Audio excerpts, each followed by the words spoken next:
What if the Odyssey wasn't just a cool idea or a ridiculously epic movie, but a full D&D one-shot your table could play tonight? Today, we're brewing the Odyssey into a complete one-shot, breaking down the designs, the drama, and the decisions that make it work at the table. Ever wonder how to turn the Odyssey into your favorite one-shot? We'll show you how to do it. After all, this is how we...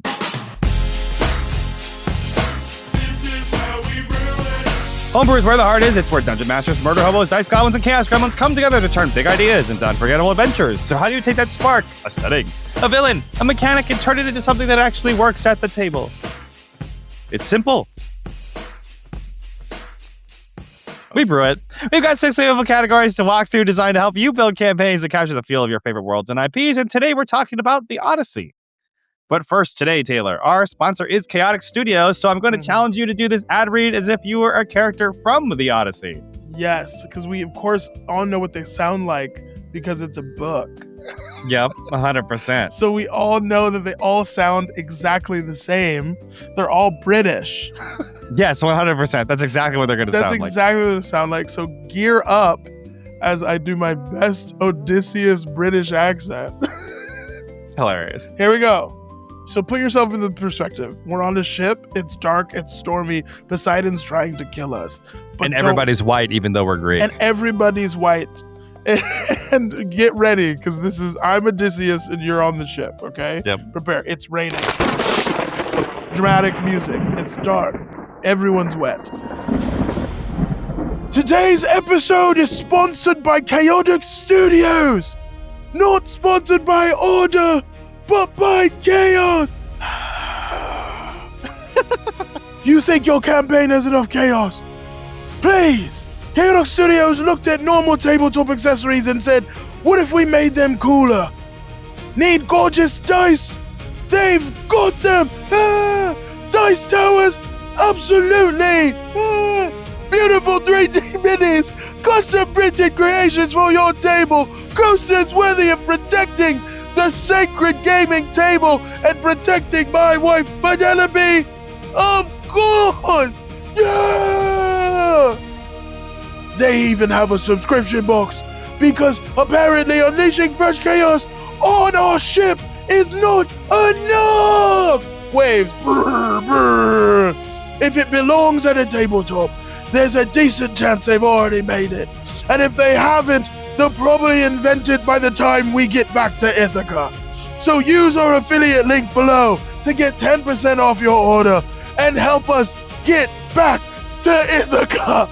Chaotic Studios, embracing tabletop chaos so your party doesn't have to be eaten by a kraken. Although, let's be honest, they probably will. That was great. There was a lot of extra sound effects and special effects. Yeah, there. you had to be immersed, you know? Thanks again to Chaotic Studios for sponsoring our show. Now let's get to the categories of B, base build. What are the core components and why does it a British accent, apparently? R, resonance and vibe. This is where it makes our poetic hearts sing. This is an epic poem, after all. E, extra froth. What makes this wildly fun? What's the spice or razzle dazzle? W, weird for us. That strange little twist you never find on D&D Beyond. I, inciting quest. Every good campaign needs a reason to leave home and just take 10 years to get back, apparently. And T, threat level. Let's talk danger. Who or what is the big bad and what's their challenge rating? So Taylor, let's kick it off with this first category, base build. What are the essential components for making the Odyssey? Yeah, making this into a one-shot is a nuts idea. I'm just going to say that right now. It's pretty wild. You might consider making this a campaign. Yeah, I mean, yes. Yeah, we're just going to say it up front. But if you want to make this a one-shot, I think it's very important that you pick a very pivotal moment in the story. Do not pick the time they are enticed into staying to eat on an island. That is boring. Do not pick the one random time he meets the god of the wind and goes, we have a bag of wind, and then they lose it because somebody opens it and that's the end of the one shot. Boring. I think when it comes to core components, this is a crazy thing to say because it's the Odyssey. You gotta pick, but because it's the Odyssey, pick a part where there is combat. They fight so many times in this entire story. You have to pick a part where there's some kind of conflict. It's gonna be boring if there's no conflict. And I'm just saying that because it's the Odyssey and there's a lot of places where there are no conflict.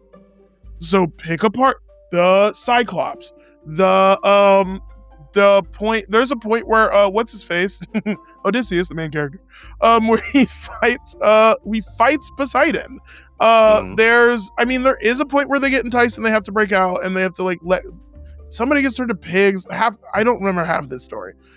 Somebody gets turned to pigs and there's a whole like break them all out thing. Do that. Yep. There's just so many little moments where there's actual conflict. The sirens. There's the monster that I can't remember the name of.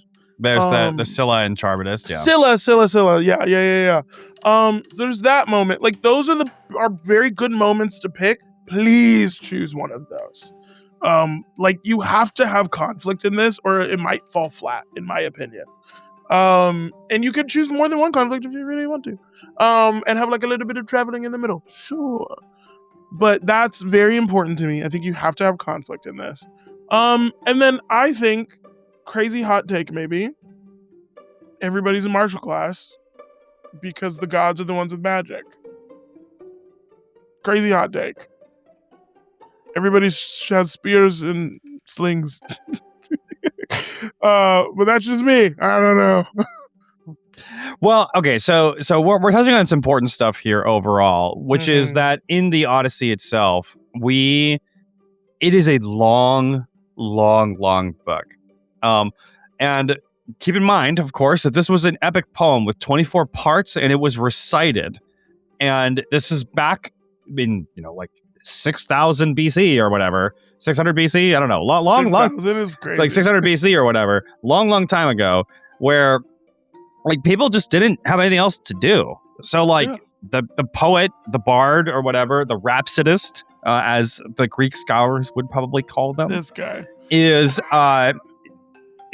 like going to perform the poem 24 nights in a row and just do one chapter a night, right? Like that's how it goes. And it was a live performance of recited, and like people would snap and maybe they would even participate in the narrative. Like that's the reason it's so long, right? And it's why like the Bag of Winds like shows up, because like you need stuff if you're going to do it 24 days in a row, right? So the other thing we talked about before is when we've talked about doing one shots in general, if you're going to do it within something that's already an established canon, right? Then pick a moment in time that's interesting and then do that makes it feel like a bigger part of the grand narrative, right? Because you can't possibly do the entire journey and do the Odyssey justice if you're going to do that whole part, right? There are so many things going on. And of course, we're doing this because the Christopher Nolan movie is coming out. Like they had to do it where they split it into 2 movies. Or is it going to be 2 or is it going to be 3? I don't know. I hope it's only 2. I think it's only 2. Yeah, but they had to split it up because there's just so much stuff that happens, right? And like they're going to I don't know how they're going to do it, but like some of these sequences are going to take like 15 minutes max because it has to be that short in order to do it, right? But at the same time, there are so many interesting little things to pick from. And you can kind of just grab bag your favorite parts. Like, I don't think it's even that hard for us to, as we talk about this here, for you to translate what happens into D&D. Partially because D&D and like Tolkien and these people were inspired by the Odyssey and like the Nibelring sign, the Nibelheim sign, whatever that is from that's wild. From like the Germanic myths and like these Norse myths and other stuff, right? Like these things were the basis for what creates almost every single story that we've ever read as in this modern era. So it's ripe for this. And so I think the things that are actually that we want to talk about and have questions, I have more questions about for you, Taylor, is okay.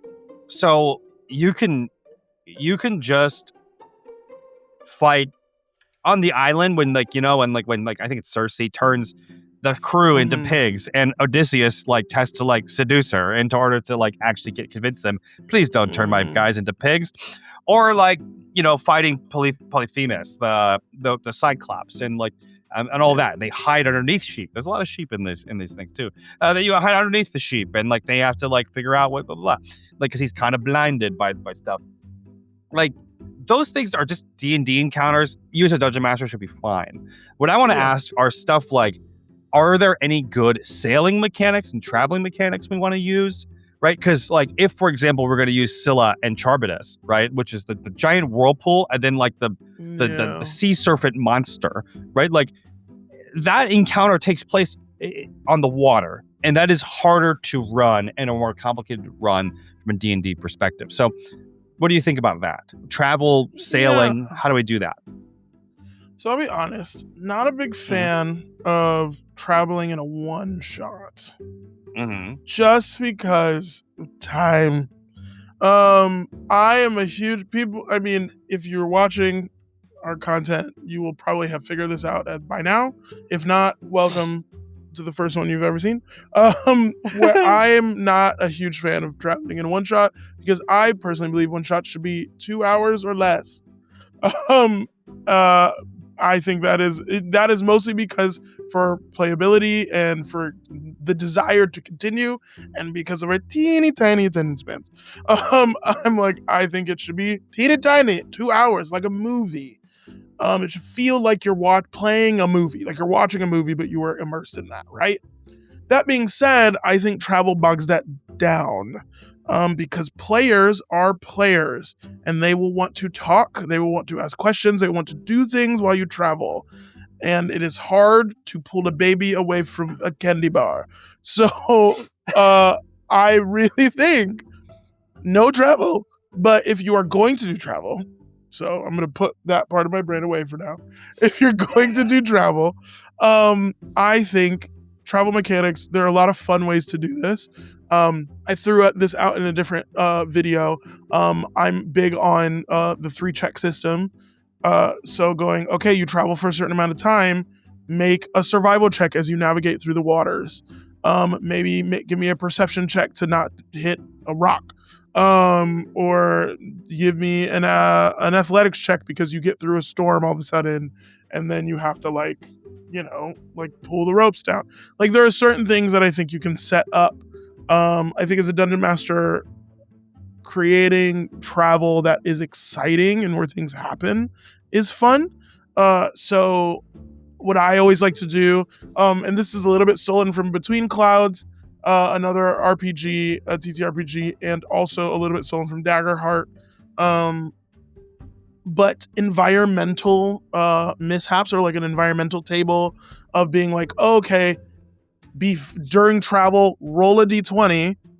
You as a DM have a little table, and it's like it's an environmental encounter table. And if they roll a certain number, maybe there's a storm. If they roll another number, maybe Scylla shows up. You know what I mean? If they don't roll anything, they're traveling safely, or they hit a rock. I don't know. So I think that is always very fun, because then it gives you an opportunity. That's, I think, a fun mechanic is having an environmental encounter table for traveling. But I also think it allows for things like the 3-check system of, hey, okay, cool, we've gotten through the first section, make me checks to do, et cetera, to navigate. Like, everybody make a survival check, or everybody make a perception check, whatever.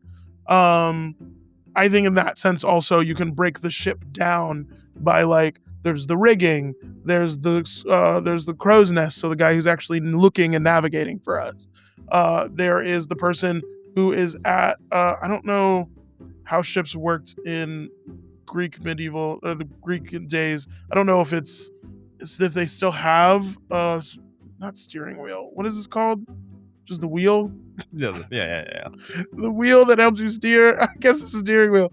I don't know if they had that back then, or if they had like the big, because I know some boats, it was literally like, there was the sails and the rigging and prayer. Like, that was like the whole vibe. A lot of like the ancient Greek ships would be using oars as and well. Oars, So their ability to like navigate is usually based on oars. But, right. So, and then I know some ships also had the thing in the back that we still have, where it's like a back like rudder that they move through. So I'm like, however you design the ship, I think is up to you. But I think having those stations and having different checks for different stations as you navigate is a very smart and fun thing to do, if people are really into travel. And then having the environmental encounter table to combat easy travel is very fun as well. That's what I would say. Yeah, so I think what you've said is really effective here, right? Like, I think the biggest questions I would have are for stuff like if you're going to do the Whirlpool and Scylla, right? Like Charybdis and Scylla, like I would want the ship to have health, and I would want the shipwright, I believe is the right word. I forget the guy who steers the ship, right? To have to roll checks to make sure, or like rowing checks to make sure like you can escape the whirlpool itself, stuff like that that you want to put in place. But really, for a one shot, you probably don't want to do the random intermittent travel of like, oh yeah, like let's make a rowing check to see how fast you go, and like, no, don't do that. But right, like you can do the environmental encounters of, oh, you're in a storm, now the travel checks matter, right? Oh, there's the big whirlpool, now the travel checks matter, right? Yes. Things of that nature, right? And pulling these things up is important for us to try, or like, and having some of the stuff that happens in the Odyssey does feel very random, like the sirens. You're just like, hey, you happen to be traveling by these sirens, and Odysseus is like, let me hear the song, and like those types of things you can just throw at the party and see what they do. And if they're a rational party, they'll be like, all right, cool, we put some earplugs in, we'll move on, right? So it might be that like it gives the party opportunities for things to happen, but don't make it the main focus unless you're going to use the environmental encounter /3 check rule to determine randomly how things occur, and you don't really care about the order, right? But otherwise, okay, I think we set ourselves up pretty well. These are all base builds and mechanical pieces, though. So, like, tell me more, Taylor, of how we're going to get the resonance and vibe correct. So the thing that I think is really important here is understanding that a lot of today's interaction with the Odyssey is not through the text itself.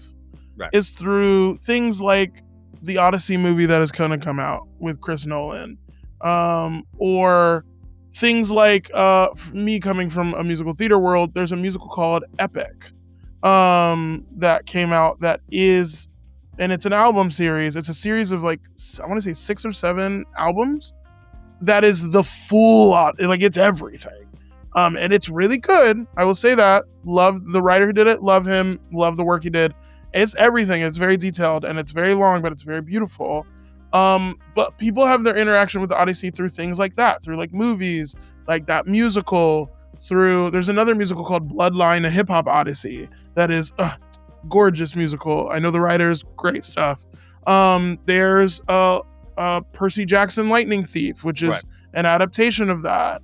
And there's the book, there's the movie, there's the TV show of Percy Jackson. There's a musical of Percy Jackson the Lightning Thief. So this is what I'm saying though, like there's so many versions of this story that is either the Odyssey adjacent or the Odyssey redone, that people have more of a connection with. So when it comes to resonance and vibe, I don't know that there is one resonance and vibe, because I think so many people have so many different ideas of what the Odyssey should feel like. I would almost say this is probably the first time I'm probably ever going to say this, because it's maybe not the last, but definitely the first. I would say whatever your connection is with the Odyssey is how the vibe you should lean into. Yeah. If you love Percy Jackson, pull up the soundtrack, play it while you guys are playing. Maybe lean into the idea that you're all like young adventurers as opposed to being Odysseus himself, you know? Or if you listen to Epic the Musical, play some of those songs, you know? If your interaction with this is the Chris Nolan movie, get that soundtrack going, be gritty and hard and like, you know, make that like the vibe. I think it's truly up to y'all. Yeah, what we've kind of encountered is most of the stuff that we've actually touched upon on this channel is stuff that's like modern. The Odyssey is extremely unmodern. It is one of the oldest stories we have, besides like the Epic of Gilgamesh and the Bible and a couple other things that are really, really old, right? And it's so old also that like people don't even know if the guy who wrote it, right? Like, like we don't even know. We don't even know if Homer's real, right? Yeah. So here's what I would say. You're absolutely right. You can kind of make it whatever you want, because the Odyssey is basically, it takes a really long time to get home, and it's about getting home, but there's a bunch of obstacles in the way that are fantastical in nature. That is the Odyssey, right? That's the core of what it is. Now, what I would say is, for those of you, we'll do a quick history lesson for what was supposed to be done in the book, if you haven't already done it, because the Odyssey comes after the Iliad, which is the long Trojan War, 10 years of war that finally ends. And the war in the Trojan War is built upon like a very like petty, dumb, like honor-bound premise of, hey man, you stole my hot wife, I'm gonna besiege your entire city for her, right? And like that is, and it lasts for 10 years. People die. There's all this fighting, and it's all for honor. And like Achilles is a baby, and then he's not, and then he's a baby again, and like it very long, drawn out fight, and it takes forever. And Odysseus is one of the few guys who's able to help turn the tide of battle with his intellect, and he does the Trojan horse, which is famous. And then they win the battle, but at a pretty great cost. And then he comes all the way back, right? And the point from the like ancient literature perspective is that he is ultimately trying to return home, be the king of Ithaca, and his wife and his son are trying to keep the kingdom together, while everyone believes that Odysseus is dead, and two of them believe that he is not, that they are believing in him and who he is, right? Right. So from the vibes and resonance perspective, that's even still, if I give you the history lesson, it's not exactly like it demands one type of story or another, or like the vibes have to be a certain way or the other. I mean, you can do the ancient, more epic version of it that like Christopher Nolan's presumably going to do, but it's kind of up to you on how to do that. But what I would lock in on is, why are you trying to return home? And where did you come from? Where did you go? Where did you come from, Cotton Eye Joe? But like, where did you go? And then where are you returning to, and why? What is important about it? And that will give you the strong information of what the vibe is, right?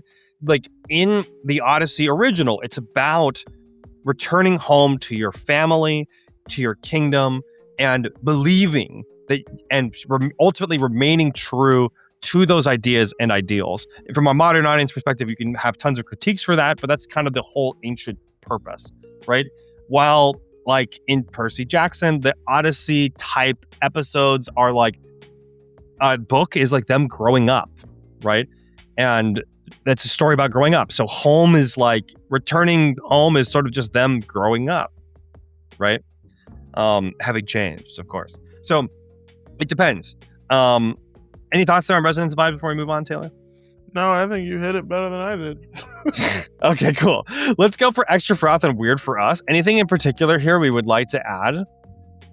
Yes, I'm going to go to weird for us first, because it kind of pivots everything we just talked about. In a good way. But I think, because again, this is extra froth, weird for us. You don't have to do this. I think it is more interesting to do one of two things. Either, like you kind of alluded to, and then I also alluded to with resonance and vibe, either make your entire party kids and make this a coming of age story. I think that would be very fun. Yeah. It is a weird for me thing. It is not necessary. But I think doing Odyssey Junior, doing Odyssey, like making everybody teenagers or something, is so fun because you grapple with more interesting things. Or again, do one of these two things, weird for us. Play as the gods, not as the people. Play as the gods, trying to decide what to do with Odysseus as he goes through the journey. And then ultimately maybe facing his party as the BBEG. I think that's just a fun idea. It is so weird, and it pivots literally everything we just talked about. But I just had the idea as I was like, oh, that would be fun if you all were actually gods and the humans were messing up your life, like Odysseus and everybody. Right. Because there's a lot of like, there's homegirl, what's her name? Athena. Athena's pissed all the time. Poseidon is pissed all the time. And then there's all these little interactions of all these gods. I'm like, I would be fascinated if like the one shot was the gods trying to deal with the Odysseus problem. Yeah. But again, not necessary. That sounds like a really interesting play or musical to write, Taylor. A musical is hilarious. Well, the Odysseus We're problem. writing a movie, everyone.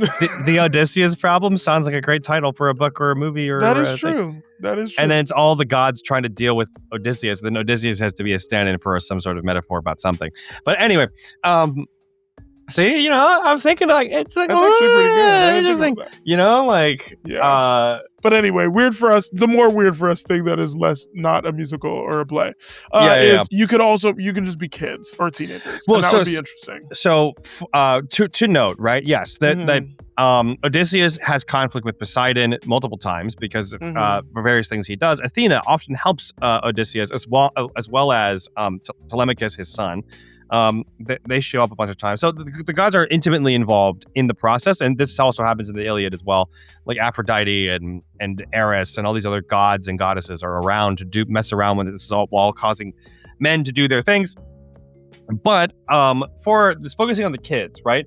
I think this also does help, right? Because in many regards, right? Like when you read these epic tales back in the day, like the subjects are not like hyper intelligent like adults all the time, because they're not the storytelling medium back in the day was not intended to be like, this is a real person with like a real adult who's doing these rational decisions.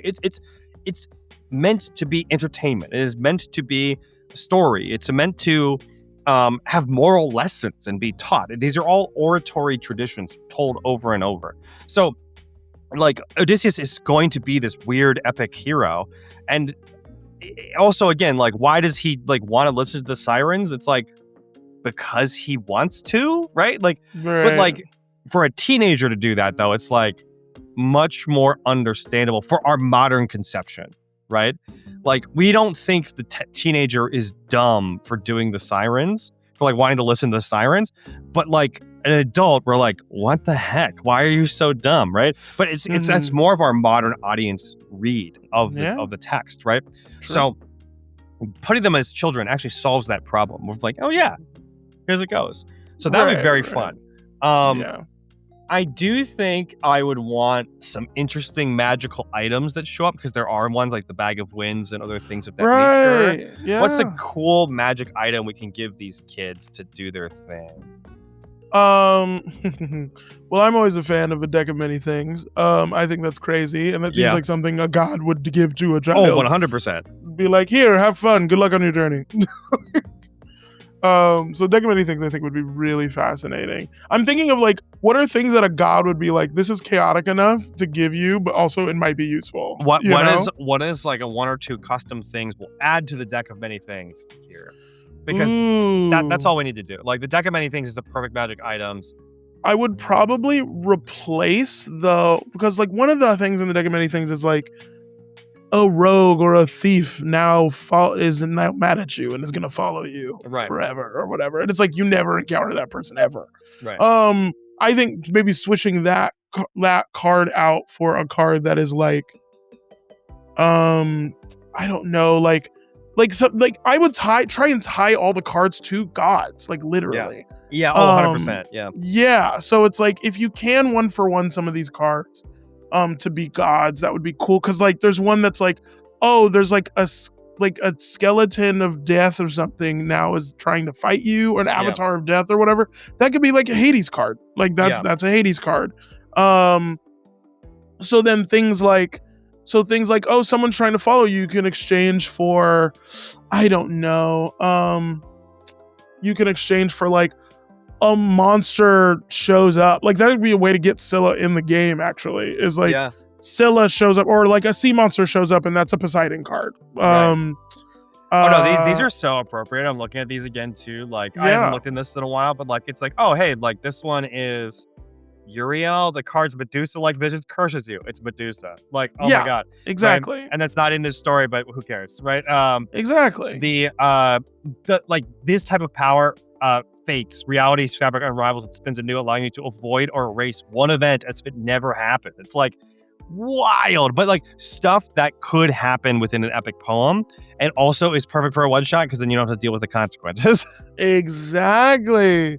So that's really fun. Like, I really want one of the cards to be like you and this other person in your party immediately fall in love. Aphrodite card. It's like, crap. Yeah. Like 100%. that's, and then like the rest of the party has to deal with you two wanting to mack out the entire time. Stop making googly eyes at each other. Yeah, that's really fun. Yeah, you could. What was I was just thinking. Oh, one of the cards that I think is very funny is the one that's like everything you own disappears. Yes, that was that one. Yeah, ruin. All forms of wealth that you carry or own, other than magic items, are lost to you. Portable property vanishes. Businesses, buildings, and lands you own are lost in a way that alters reality the least. If you have a bastion, it is destroyed by some calamity beyond your control. Yeah, I think that one also has to be a shipwreck. Yeah, exactly. I'm like, that's so funny to me, but it's also a little bit giving, like, with all those things disappearing, the one god that I think doesn't get enough credit in Greek mythology is Hermes, who's technically a god of thieves. Yeah. Like, he's a messenger god, but Homeboy is also, like, the trickster god. Like, he is that god. So I'm like, that's just a funny, like, thing to do, because it also gives extra colors to some of the gods who don't always get that, like, recognition or spotlight.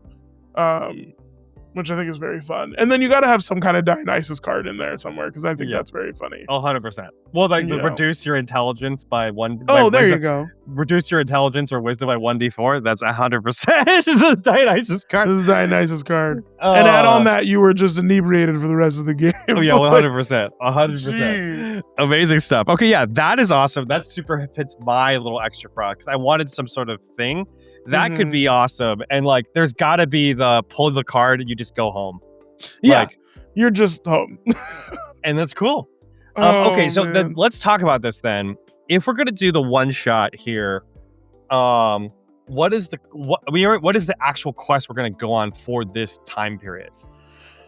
I think we can straight up just truncate the idea of the Odyssey into you're in Troy and you're trying to get back to Ithaca. Like, that's I mean, if you're kids, if you're teenagers, I wonder if it's like, if you want to shift it to maybe, this would be fun.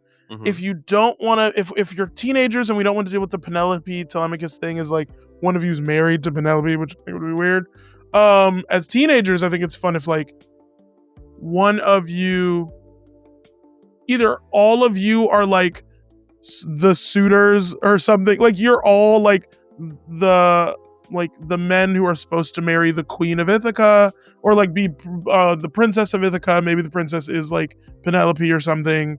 Or you're all friends of Telemachus. Maybe Telemachus is one of you, one of the party members. I think that'd be interesting, almost like an Odyssey 2, like a sequel kind of thing. I like that. That could be fun, where it's like, you're all like the children of like the nobility of Ithaca, so you kind of gotta get back because they need you because you're the only kids. So yeah, that'd be kind of fun. I really like that idea of flipping it. So like, if it's Telemachus and his friends, and they've gotten like ejected into like an outer plane, and they're just trying to find their way home to mom and dad. Yeah. That's like a really perfect story for what we're trying to do here. So, okay, yeah. And then what is the villain or threat? Oh, Poseidon getting revenge. So he's the big BG. If it's Telemachus and his friends, I think it's Poseidon getting revenge. For sure. Especially because the Odyssey already sets up Athena helping Telemachus and being like, you're gonna be a warrior too one day. It's like, why not have Poseidon be like, I'm gonna take you down. I couldn't take your dad down. I'm gonna take you and your little friends too. I think that's really cool, and like, that's a really clean little story, but it feels epic, and it feels connected to the original Odyssey, but we get to make it our own 100%. I think that what that would also do is like, some of these sea monsters or other things could be like genre savvy and know like, hey, you can't use the same tricks that happen in the Odyssey because Poseidon has upgraded it ever since, right? Yeah. One of the best, the best games in the last 5 years is the Hades games by Supergiant, and they get to put their own spin on everything that's out there. In Greek mythology, they do such a good job. And amazing storytelling from the fact that you're just doing a roguelite and you talk to people for 4 seconds. It's what an incredible piece of storytelling. But they they are able to kind of take their own spin on it, and everyone loves it. As a Greek mythology nerd, I don't care that they messed around with it a little bit. It's an amazing thing. Also, because if you're a real mythology nerd, you know just how much we don't know, and it's all just sort of the versions of mythology we have are one person's interpretation of it. So we get to interpret our own. That's really cool. I would love to run this. I'm so excited about it. Just a small aside, if you haven't checked out the D&D modules around Theros, in general, Theros is a world designed to do some of this sort of stuff. They have piety, they have gods, things like that nature. You can try and check it out. All right, Taylor, let's do the recap. So we are doing the Odyssey. So for the Odyssey, we're going to have martial classes only, pretty much. Gods get the magic, we don't. All of the encounters in the Odyssey are ripe for encounters, so pick the ones you want. Just make sure they have tensions and conflict. And use the 3-check rule for travel, but try to avoid it for a one-shot unless you're really going to create some interest. But have some environmental encounters where storms or random events. Roll on the table to determine if stuff pops up. Assign roles on the ship, like a lookout, a rower, steerer, etc. The Odyssey is such an old story that the vibe is sort of up to your interpretation. Decide, why did you set out in the first place, and why/where are you returning to, and what does returning to the place represent? But for us, we're going to give our own interpretation of it. We're going to make the party teenagers as they navigate their journey home. We have given them a deck of many things in flavor. All the cards in the deck is gods, and alter the cards to be more god-themed. Make the Ruin card a shipwreck, or the Avatar of Death, the Hades card, etc. And for our story, we're going to be Telemachus and his friends lost in the outer plains and great seas, and they are trying to return home to mom and dad. And Poseidon is out there to who couldn't take your dad down, is there to take you down, and he's the BBEG. Wow, so excited! Ooh, yeah, it's pretty good. Oh, I'm so into that, but it's also because I'm a mythology nerd. So, all right. Anyway, if you like videos like this and you like content like this, you can like and subscribe for more content like this. Thanks. See you in the next video.